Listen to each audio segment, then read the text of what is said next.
A meeting on Ukraine without Ukraine. President Volodymyr Zelenskyy criticises talks between the US and Russia in Saudi Arabia, while Donald Trump blames Kyiv for the war. The Kremlin says Vladimir Putin and Trump are likely to talk again soon. So where does all this leave Ukraine? This is Inside Story.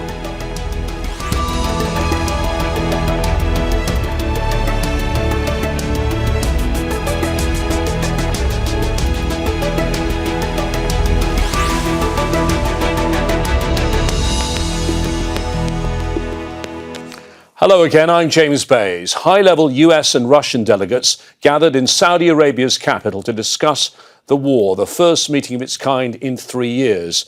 But Ukrainian and European Union leaders weren't invited. Ukraine's military is reliant on US weapons to fight Russia's invasion. President Trump's decisions are putting Kyiv under increasing pressure, making it feel it's little more than a bargaining chip. Ukrainians want peace, but not at any cost. Meanwhile, President Putin seems to have already divided the US and EU, creating the worst fracture in the transatlantic relationship since World War II. Russia's diplomatic isolation is over, so is it time for the European allies to create new economic and military strategies? And what does it all mean for Ukraine? We'll be asking those questions to our guests in a moment, but first this report from Alexandra Byers. For many people watching around the world, an extraordinary change in relationship. Senior officials from the US and Russia together at a negotiating table for 4.5 hours in the Saudi capital on Tuesday. The first meeting of its kind since Russian forces invaded Ukraine 3 years ago. While campaigning for the presidency, Donald Trump said he would end the war, while blaming Kyiv for starting it.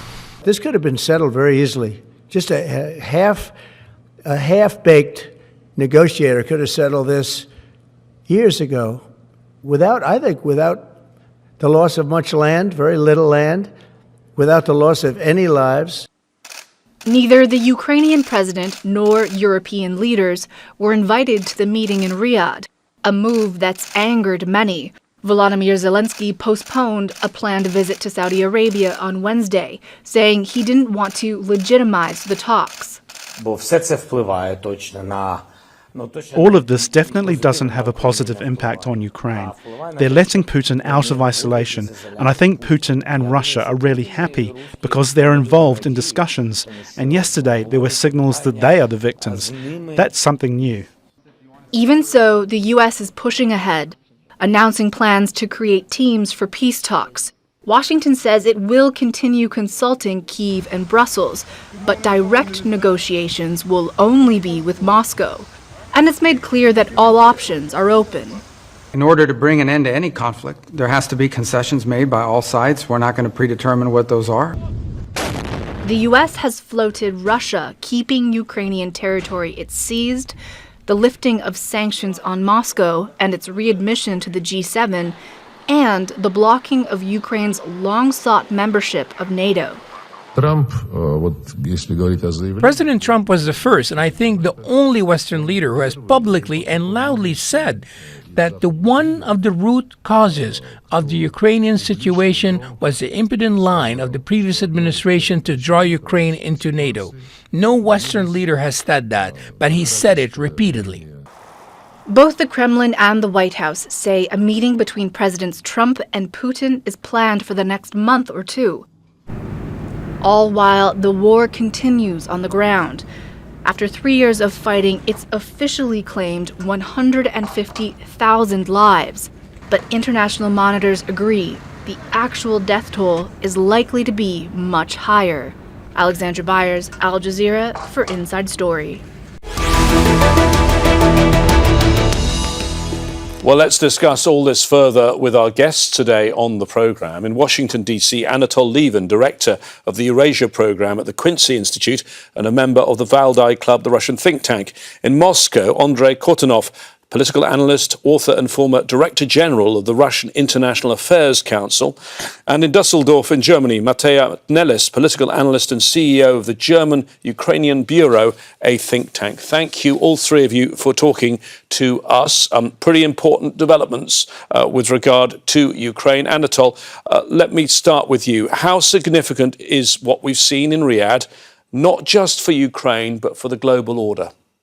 Well, it's of immense significance that it seems that the Trump administration wants to bring Russia back into some form of new security architecture in Russia, in Europe.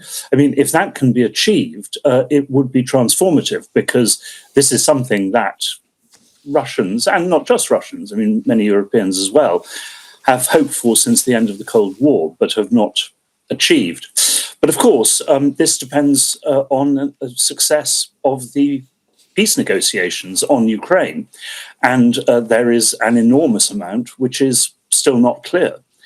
Certain things have been decided, or rather actually just recognized because they've been clear for many years, such as Ukrainian neutrality. But of course, so many other things about the details of an eventual peace settlement remain totally unclear, and we still don't know for sure that such a settlement can be achieved. Andrey, this meeting lasted just over 4 hours, but how important do you think could be the repercussions going forward? Well, judging from the initial reactions that we have received here in Moscow, the Russian leadership feels more or less happy with the outcome of this meeting. Of course, this optimism is qualified. They don't want to inflate public expectations. Therefore, they argue that we are just in the very beginning of a very long road. And they also emphasize the importance of changing the bilateral relationship, specifically the relationship between the United States and the Russian Federation. A lot of emphasis is put on restoration of the diplomatic dialogue. And I think that on the Ukrainian settlement, there is probably less optimism and less information that the Russian side can share at this particular juncture. And Andrey, I mean, you seem to suggest they're playing it rather cool in Moscow, but this must be very good news for Putin and his government. Well, again, I don't want to say that the mood is pessimistic, but they clearly try to manage public expectations, not to create an impression that we are moving towards a new reset. But the overall reaction is clearly positive, and this is a very radical departure from the earlier comments on the U.S. foreign policy and even on the foreign policy of the Trump administration. OK, Mattia, they are worried about this. I think it's fair to say where you are in Germany and across Western Europe. A quote here from Jean-Yves Le Drian, the former French foreign minister. It's a reversal of the state of the world since 1945. Would you agree with that? I certainly would agree with that. And we Europeans, we Germans, are taken aback by the astonishing speed of what appears to be the normalization of the Russian Federation again after 3 years of intensive diplomatic pressure by sanctions, military support for Ukraine. We see an upending of the united, Western efforts to bring about an end to this war in Ukraine. And of course, talks as such were to be expected, but they're now happening. I wouldn't call them negotiations yet. These are talks between Russia and America over the heads of the Ukrainians, over the heads of the Europeans, and that is certainly worrying for us and raises an alarming amount of questions. Anatol, excuse the pun, but Trump has already given away some of his trump cards, hasn't he, here in terms of the negotiation? First, just the fact this talks took place at this level after over 3 years, this effectively ends Russia's pariah status, ends its diplomatic isolation. Well, I mean, I wouldn't say that. After all, talks had to take place at some stage. And time is not on Ukraine's side in this war. The Russians are advancing. The Ukrainians are suffering very badly.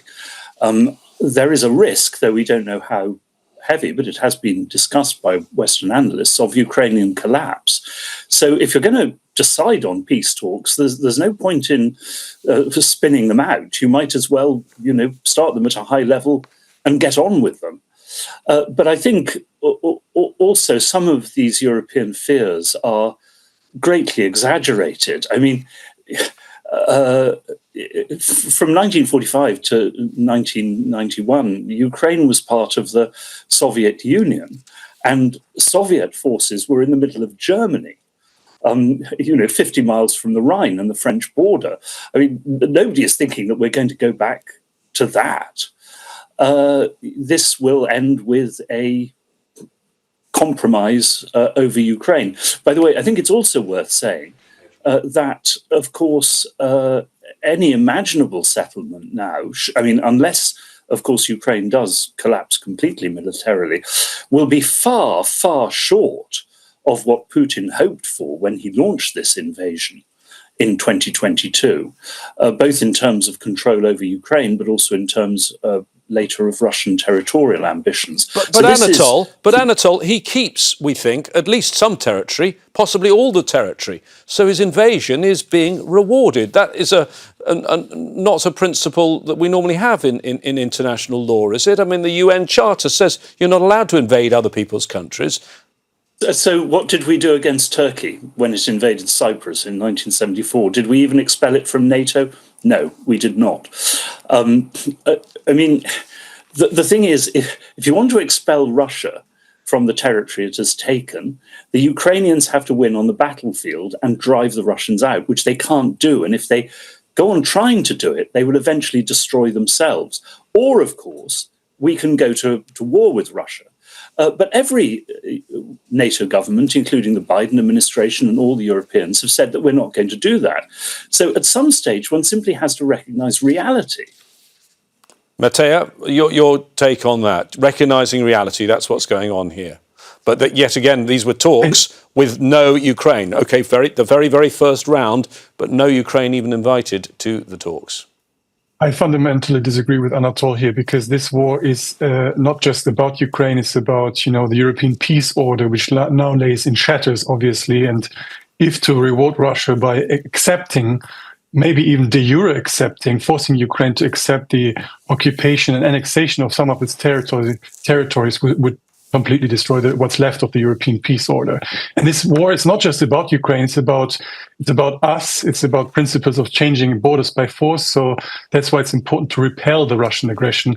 I agree that, right now Ukraine is not in a strong position, but by forcing it into hastily agreed talks and maybe in making deeper concessions will further weaken them. So we have to ask ourselves, what is at stake? And Europeans are trying to find answers, and we get to that later. But it's worrying that America is turning inwards to China, and Europe has few options but to continue to support Ukraine. Ukraine, let me tell you that will not accept a forced deal that is negotiated over their heads. Andrey, things moving very, very fast. If you look at the phone call between Trump and Putin, that was on Wednesday, the 12th of February. 6 days later, the talks in Riyadh happened, and now Trump is talking about maybe meeting Putin face-to-face before the end of the month. Well, there are less than 10 days left this month, and it's interesting, it's actually the Kremlin that is walking that back, saying it may not be possible to organise it in that time frame. Well, my guess is that Donald Trump might be in a hurry, but Vladimir Putin is probably not, because the Russian authorities assume that time right now is on their side. They continue advancing in Donbass. They are trying, not unsuccessfully, to pull Ukrainians out of the Kursk region of the Russian Federation. So I don't think that they feel that there is a sense of urgency. They would like to prepare a summit meeting with Americans, to have these working groups and to sort out not only the Ukrainian problem, but other problems between Moscow and Washington. So I think that though they do not want to delay the meeting, there is no such sense of urgency in Moscow as it probably is in Washington, D.C. Anatol, I mean, we knew there'd be an economic component to this and the possibility of lifting sanctions, but the official statement from the State Department talks about historic economic and investment opportunities in bringing a peace. I mean, is this a bit premature? There would be those arguing that given Russia was the aggressor, we should be talking about Russia paying reparations. Well, this is where the Europeans will have to be brought in, of course. When it comes to the reconstruction of Ukraine and when it comes to I would strongly advocate not ending sanctions against Russia, but suspending them so as to have something to hold over Russia's head if it does resume aggression. But clearly, there have to be carrots in any peace negotiations. There have to be carrots as well as sticks. And suspending sanctions and resuming economic ties is one of them. I would say, though, that one thing which has been categorically rejected by the Ukrainian government, and quite rightly, is this extraordinary proposal by Trump that America should get its hands on, in effect, the whole of Ukraine's mineral reserves, thereby actually, according to Trump's calculations at least, getting far more for America than America has given to Ukraine in aid. Well, I mean, that, of course, is utterly unacceptable.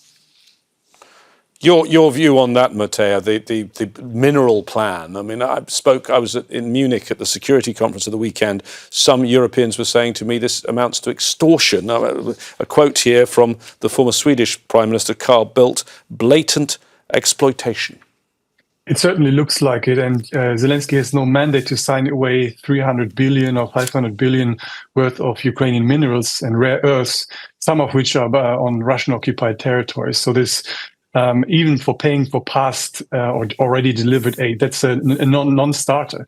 But I genuinely believe that it was a smart idea by the Ukrainian side to prepare for Trump's government, for the incoming administration last year. They developed the peace plan, the victory plan, and they also included this aspect. And knowing that it would appeal to Trump, and certainly isn't in a Ukrainian interest and European interest to engage Americans in exploitation of the Ukrainian resources, but it has to be a fair and balanced deal. It cannot just be Americans being paid for past aid, and the Ukrainians really want this to be part of a broader agreement. They want this to be part of the security arrangements. They want real security guarantees maintaining as maybe fragile ceasefire. Without that, we cannot talk about resources or any other peace. Andrey, if we look at the possible benefits for Russia economically, sanctions being lifted, and as I said, the State Department talking about historic economic opportunities, this couldn't have come at a better time, could it, for Moscow? Because, well, you live there, you can tell me, but my understanding is the Russian economy is really hurting now. Double-digit inflation, interest rates standing at 21%, the highest in 2 decades. Well, this is right, but to be fair to the Russian leadership, one has to say that the Russian economic system has demonstrated spectacular resilience to the pressure of economic sanctions. The macroeconomic situation is still under control. We do not have shortages. We do not have unemployment. The exchange rate is not really disastrous. And that's one of the reasons why the Russian public still stands behind the leadership, because many Russians simply not feel the pressure of the war. But of course, sanctions bite. It would be wrong to say that they do not affect the Russian economy. And I think that the problem that Russia has is that its economic relations with the West depend primarily on relations with Europe, not with the United States. And even if the United States lifts all the sanctions, which is unlikely, the European sanctions might still be there. And definitely that will be detrimental to the long-term future of the Russian economy. As I said, I was speaking to a number of European politicians in Munich at the weekend, and they all said to me they are still somewhat confused, Anatol, with the US plan, because you have different members of the delegation telling different European leaders different things about where this is going to go. At the talks, you had Mike Waltz, the National Security Advisor, Steve Witkoff, the Special Envoy. Not there was General Kellogg, who's supposed to be the Special Envoy for this issue, because Mr. Witkoff's the Middle East Special Envoy, and of course Secretary of State Marco Rubio. And this might, Anatol, be worth just telling you a little bit about Secretary Rubio, because he used to be a senator, and he seems to have changed his position on Ukraine. Let me just play a clip of what he said back in 2014. They made up this excuse that somehow the Russian-speaking population in the region was being oppressed and attacked and was in danger, and so they needed to intervene. Even to this day, they still will not admit the military role that they're playing on the ground in Crimea. So in addition to violating this international norm, which is an outrageous behavior, they have lied about it and think they can get away with it.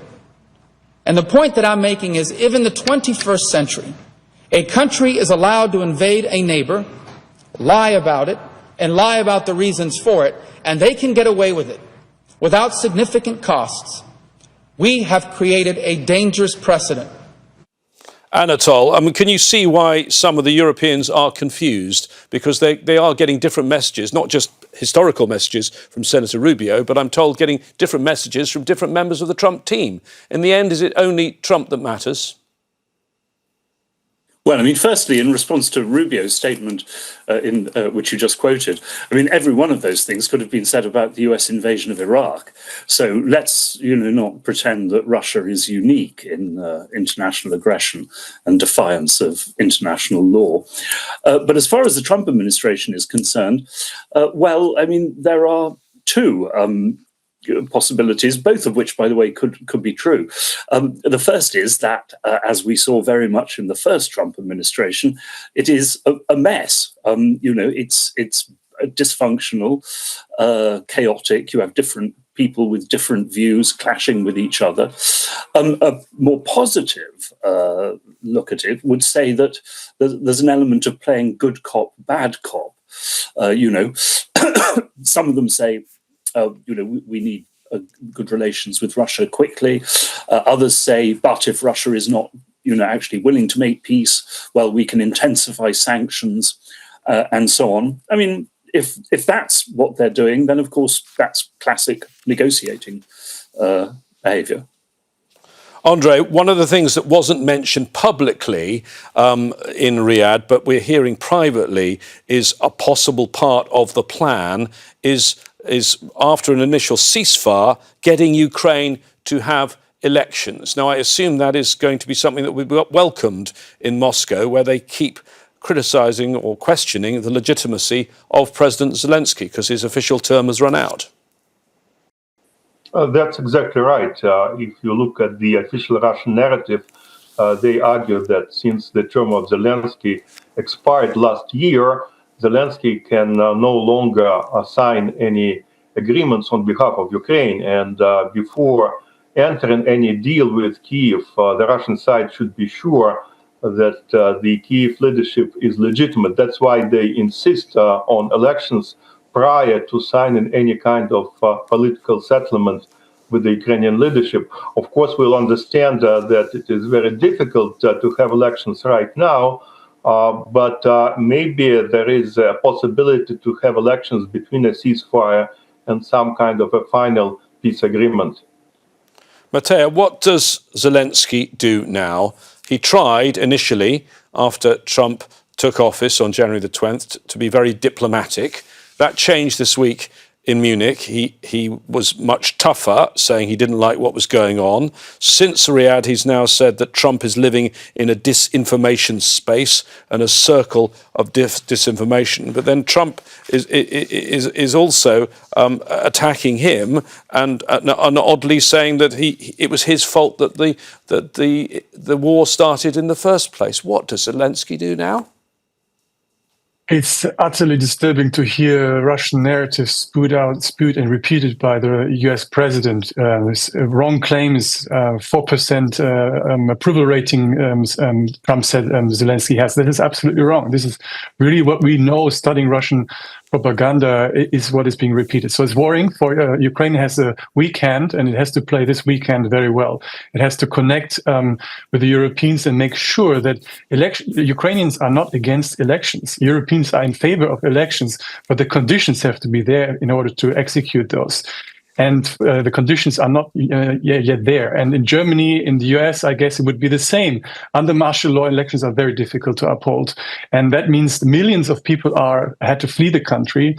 Millions are in the European Union. There are millions or more than a million servicemen serving the front line. So just to think about the practicalities of elections in the absence of any sort of security guarantees is impossible. So Zelenskyy now has to engage the Americans and say, listen, we don't see a plan yet. The Ukrainians and Europeans haven't heard any contours of a plan yet. We hear the desire to come to a quick ending of the war. Okay, but how is it being done? What is the role of Ukraine and the Europeans in this process? If you Americans want Europeans to pay for this, then at least they have to be part of the conception. And again, Ukraine will not accept any deal in which they are not part of the making of the plan. So you really have to sit down and come to an agreement on the basic principles of what a future agreement could look like.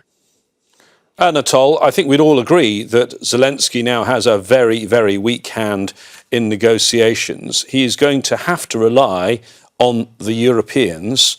What do you think are the chances of the Europeans stepping up and there being any unity from the European side? I mean, the Europeans can, of course, and will no doubt continue their economic and military aid to Ukraine.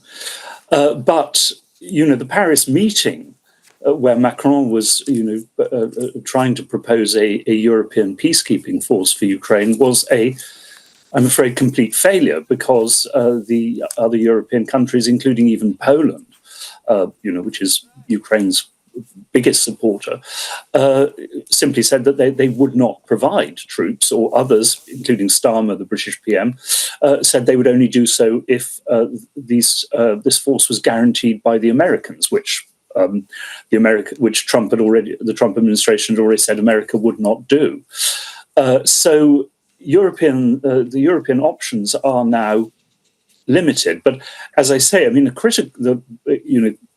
critical European role is the economic future of Ukraine and Ukraine's ability to move towards membership of the European Union. That, of course, is something that only the Europeans can decide on and help. And that is something which the Russians have accepted, which must be guaranteed in a peace settlement, and which does, if this can be agreed, this does give Ukraine a path towards membership of the West. In many ways, a more important path than membership of NATO. Andrey, are there concerns there in Russia of a situation where Ukraine fights on with European support but not US support? Well, of course, there are concerns that the European assistance to Ukraine can even grow, and therefore this fighting can continue. However, I think that the perception in the Russian leadership is that even if the European assistance continues, it will not change the whole momentum, which appears to favor Russia rather than Ukraine. At least this is the impression you get when you hear to what is said in the Kremlin and around the Kremlin. Thank you very much indeed. Thank you to our guests today on Inside Story, Anatol Lieven, Andrey Kortunov and Mattia Nelles. Comprehensive coverage on the war in Ukraine continues here on Al Jazeera, with detailed analysis too at our website, aljazeera.com. As ever, we'd like your views and ideas. Go to our Facebook page, that's facebook.com/AJ Inside Story, or find us on X, where we are at AJ Inside Story. I'll see you here again very soon. Until then, from me, James Bays, and the team here, please stay safe and well. Bye-bye for now.